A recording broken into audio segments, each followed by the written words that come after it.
You are welcome to the Brave Story YouTube channel. In this video, we will be talking about what made militancy to start in Niger Delta. Please subscribe. Militancy in the Niger Delta region of Nigeria emerged due to a combination of political, economic, and environmental factors, which fueled long-standing grievances among the local population. Here are the main reasons for its emergence. 1. Environmental degradation.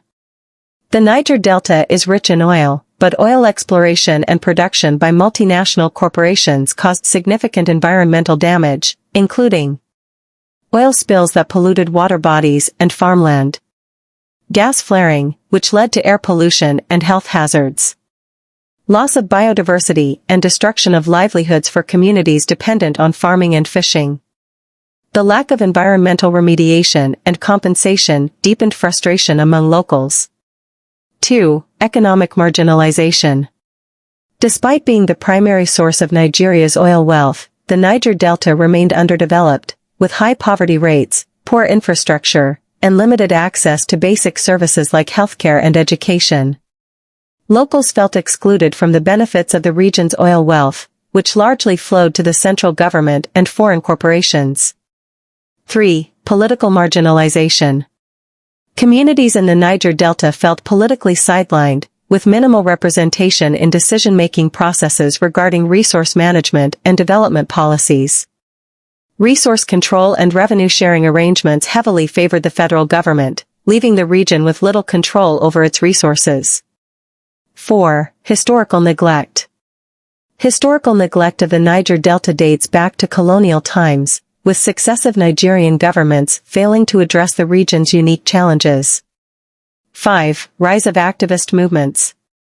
Activist groups such as the Movement for the Survival of the Ogoni People, MOSOP, led by Ken Saro-Wiwa, initially advocated peacefully for environmental and social justice. The execution of Saro-Wiwa and other activists in 1995 radicalized many, leading to the belief that armed struggle was the only way to achieve change. 6. Proliferation of armed groups. By the early 2000s, militant groups like the Movement for the Emancipation of the Niger Delta, MEND, and others emerged. They adopted tactics such as kidnapping foreign oil workers for ransom, attacking oil facilities and pipelines, demanding greater local control over resources and a fairer distribution of oil wealth. These groups were fueled by a combination of ideological motivations and economic incentives, including the illegal oil trade, bunkering. 7. Government response. Military crackdowns on communities accused of harboring militants often resulted in civilian casualties and destruction, exacerbating grievances. The lack of effective dialogue and targeted development programs contributed to the escalation of militancy.